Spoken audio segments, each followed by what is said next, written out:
Hello and a warm welcome to everyone. Today I'm in front of you with a new topic in physics. That topic is known as Ohm's law. आप लोग class 10 और 12 में जो students हैं उनको बखूबी पता होगा कि ओम्स लॉ क्लास 10 और 12 का एक बहुत ही इंपॉर्टेंट टॉपिक है। तो आज हम लोग उसी पे डिस्कशन करेंगे।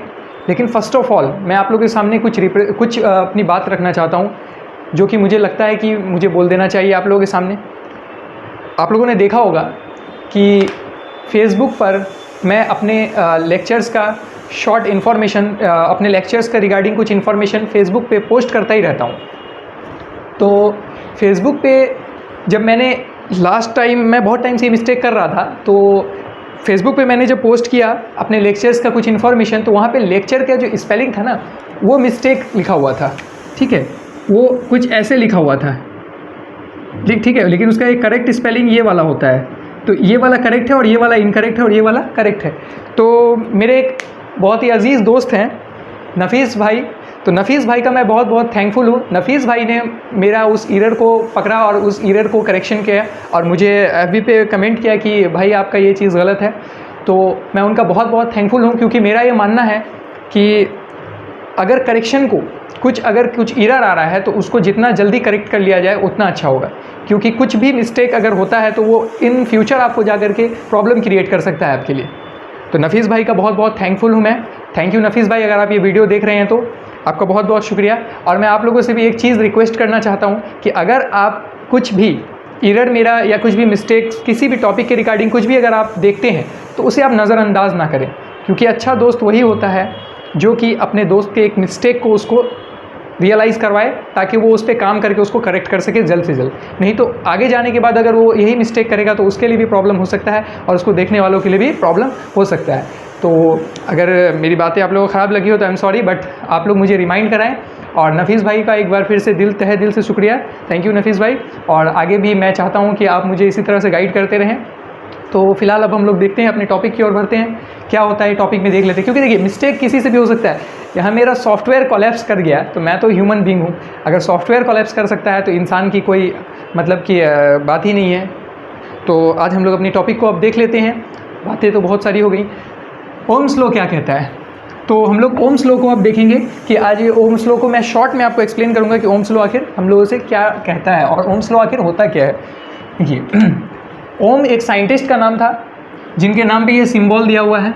ठीक है, इसको हम लोग ओम सिंबल कहते हैं।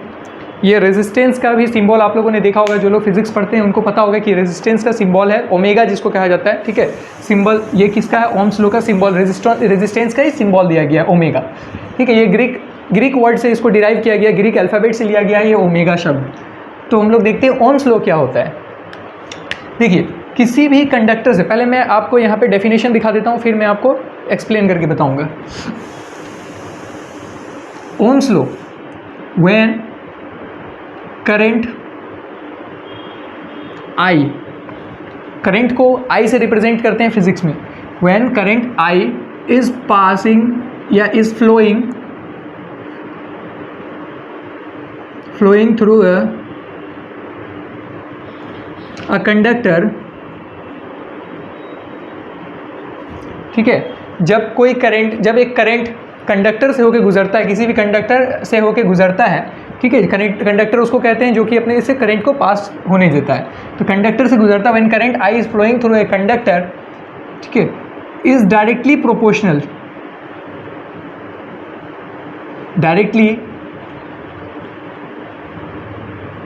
Proportional to the potential difference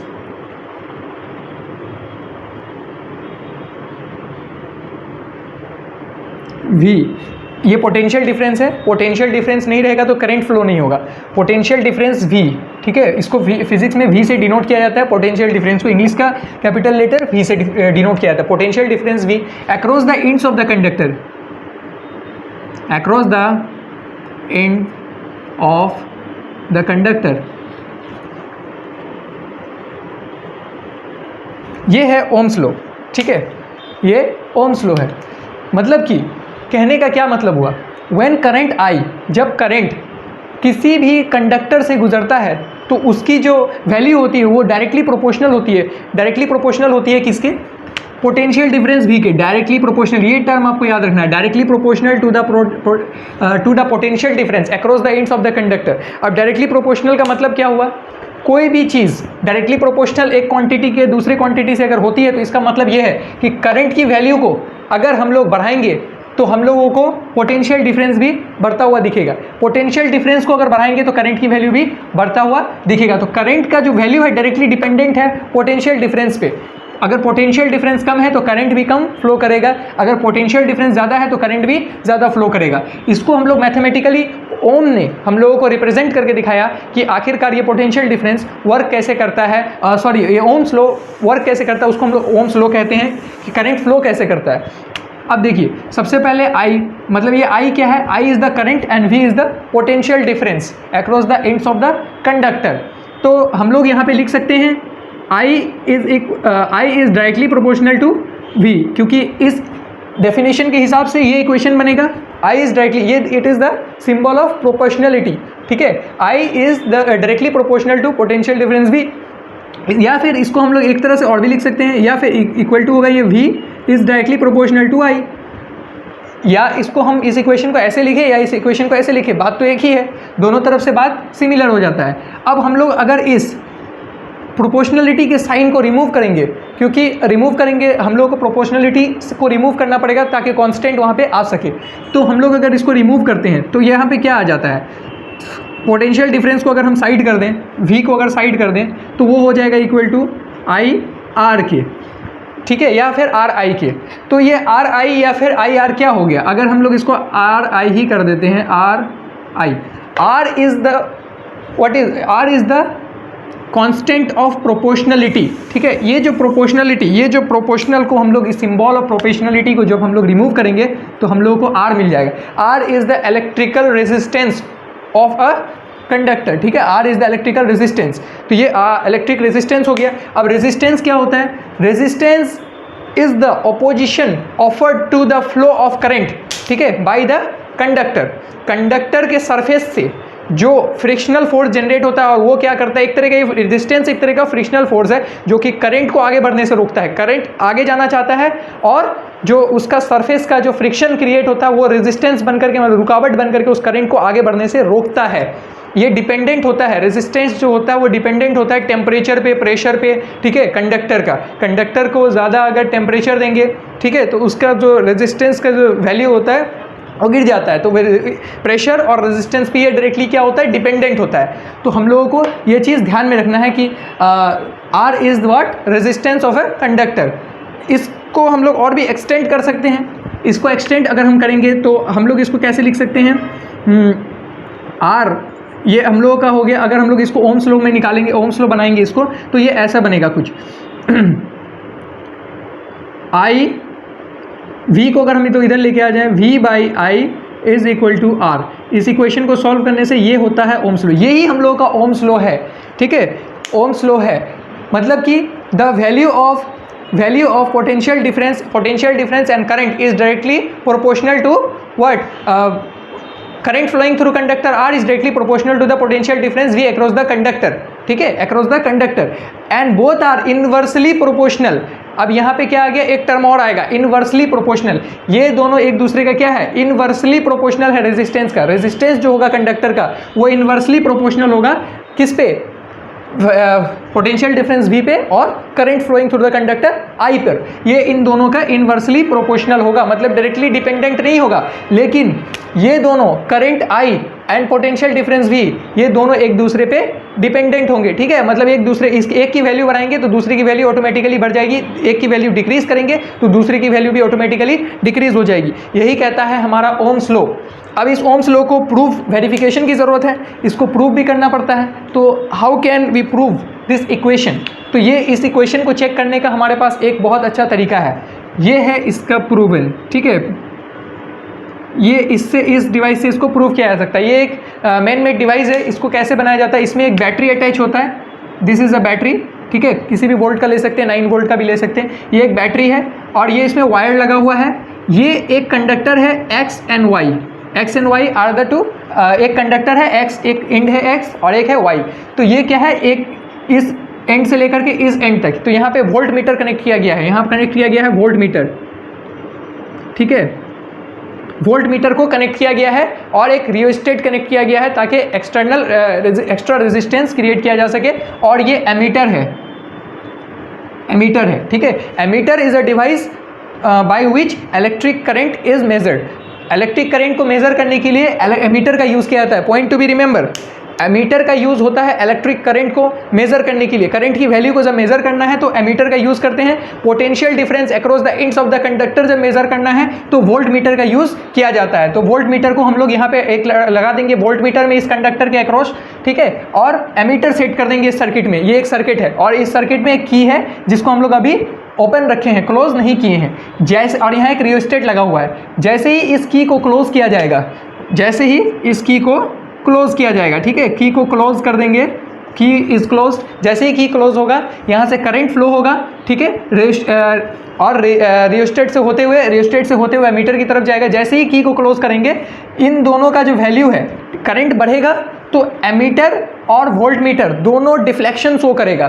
दोनों डिफ्लेक्शन मतलब कि उसका जो निडल होगा वो मूवमेंट करेगा, ठीक है, वो मूव करेगा। तो ये हम लोगों को प्रूव कर देता है ओम्स लॉ को। ये लॉ इससे प्रूव हो जाता है, ठीक है। ओम्स लॉ इस मेथड से प्रूव इजीली किया जा सकता है। क्यों?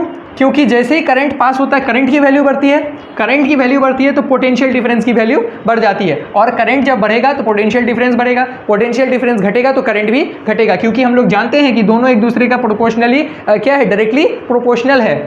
और ये दोनों रेजिस्टेंस ऑफ ए कंडक्टर का क्या है, इनवर्सली प्रोपोर्शनल, यानी डायरेक्टली डिपेंडेंट नहीं है रेजिस्टेंस पे। रेजिस्टेंस जो होता है वो इंडिपेंडेंट होता है किसका, potential difference and as well as current. Current से भी इंडिपेंडेंट, करंट की वैल्यू से भी इसको कोई फर्क नहीं पड़ता, और इसको फर्क बिल्कुल नहीं पड़ता किससे, पोटेंशियल डिफरेंस कितना है नहीं है, इससे रेजिस्टेंस को कोई वैल्यू, इसको कोई भी मतलब नहीं है। इसको फर्क पड़ता है तो सिर्फ प्रेशर से और टेम्परेचर से, ठीक है। These are the physical conditions which effect on resistance, the value of resistance. तो ये सारी बातें हो गई, ये बेसिकली हमारा ओम्स लॉ है। अच्छा, यहाँ पे एक पॉइंट मैं क्लियर कर देना चाहता हूँ। Ohm's law basically I hope कि क्लियर हो गया होगा सभी स्टूडेंट्स का, सभी लोगों का यहाँ पे क्लियर हो गया होगा। अगर कुछ प्रॉब्लम आता है तो आप लोग मुझे कमेंट सेक्शन में जाके कमेंट करके बताएं। जाने से पहले मैं एक चीज़ क्लियर कर देना चाहता हूँ। रेजिस्टेंस जो लोगों को पता नहीं है, जिन लोगों को पता नहीं कि रेजिस्टेंस क्या होता है, रेजिस्टेंस बेसिकली जो मैंने पहले बताया कि ये एक अपोजिशन है, एक तरह का क्या है, एक तरह का विपरीत बल है, ठीक है, एक अपोजिशन फोर्स है जिसको लगाया जाता है, जो करंट पर लगता है। किस पर लगता है, करंट के फ्लोइंग पर लगता है। फॉर एग्जांपल, इधर से पानी की धारा जा रही है, उसको हम लोग डैम, आर्टिफिशियल, नदी में पानी की धारा बहती है, आर्टिफिशियल डैम लगा करके हम लोग उसको बांध बना करके उस पानी की धारा को कंट्रोल कर लेते हैं। तो वो बांध जो होगा, वो जो डैम का गेट होगा, वो एक्ट करेगा एज अ रेजिस्टेंस, ठीक है, किसमें, पानी के फ्लो होने में वो एक रेजिस्टेंस का काम करेगा, रेजिस्टेंस की भूमिका निभाएगी। कौन, वॉल का गेट। लेकिन जैसे ही उस गेट को हटा लिया जाएगा, पानी का प्रेशर से क्या होगा, वो प्रेशर पूरा आगे बढ़ता जाएगा और फ्लो आगे चला जाएगा, मतलब रेजिस्टेंस हट जाएगा। तो रेजिस्टेंस अगर नहीं रहेगा तो इलेक्ट्रिक सर्किट कंप्लीट ही नहीं होगा। इसलिए नहीं होगा, रेजिस्टेंस हर जगह है, आप रेजिस्टेंस फ्री नहीं हो सकते। जिस तरह से आप फ्रिक्शन फ्री नहीं हो सकते वर्ल्ड में, उसी तरह से आप इलेक्ट्रिक सर्किट के अंदर में रेजिस्टेंस फ्री भी नहीं हो सकते। क्योंकि अगर आप यहाँ पर रेजिस्टेंस नहीं लगाएंगे, एक्सटर्नल रेसिस्टर नहीं लगाएंगे, तो जो कंडक्टर होता है उसका सरफेस ही कुछ ना कुछ करंट को रेजिस्ट करेगा। इवन एक सेल होता है, एक जो छोटी वो सेल होता है जो कि पावर सोर्स होता है, सेल जिसका इस्तेमाल हम लोग रिमोट वगैरह में करते हैं, उसके अंदर भी कुछ ना कुछ रेजिस्टेंस होता है जिसको हम लोग कहते हैं इंटरनल रेजिस्टेंस। ये आने वाले जो क्लासेस होंगे फिजिक्स के, उसमें मैं आप लोगों को पढ़ाऊंगा कि इंटरनल रेजिस्टेंस, ईएमएफ क्या होता है, ईएमएफ इलेक्ट्रोमोटिव फोर्स, ठीक है, और वगैरह वगैरह, ये सारी चीज़ मैं आप लोगों को अपकमिंग क्लासेस में बताऊंगा। तो आज के लिए इतना ही। तो रेजिस्टेंस अगर नहीं रहेगा, रेजिस्टेंस का यूज कहाँ पे किया जाता है, यूजेस ऑफ रेजिस्टेंस क्या क्या है, करंट की वैल्यू को कम और ज़्यादा करने के लिए रेजिस्टेंस की जरूरत पड़ती है। अब किसी जगह में कोई सर्किट में कम करंट की जरूरत है, किसी वक्त पे कम करंट का जरूरत है, तो वहाँ पे रेजिस्टेंस की वैल्यू को क्या कर दिया जाता है, रेजिस्टेंस की वैल्यू को घटा दिया जाता है, ठीक है। तो वहाँ से क्या होता है, रेजिस्टेंस की वैल्यू को बढ़ा दिया जाता है, सॉरी, तब करंट कम फ्लो करता है। अगर रेजिस्टेंस का वैल्यू कम होगा तो करंट ज़्यादा फ्लो करेगा, करंट का वैल्यू बढ़ जाएगा। अगर रेजिस्टेंस का वैल्यू कम होगा, तो इसीलिए रेजिस्टेंस के वैल्यू को ज़्यादा रखा जाता है करंट का वैल्यू को कम करने के लिए।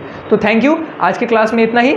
हैव ए नाइस डे, मिलेंगे अगले क्लास में। और एक बात मैं कहना चाहता हूँ, आप लोग चैनल को सब्सक्राइब नहीं करते, प्लीज़ सब्सक्राइब चैनल और इसको ज़्यादा से ज़्यादा शेयर कीजिए, क्योंकि ये इन्फॉर्मेटिव वीडियो किसी के काम भी आ सकती है। और लाइक करें और शेयर ज़रूर करें, और please subscribe my channel, it is must, it is mandatory if you want to see more upcoming videos. Thank you, have a nice day.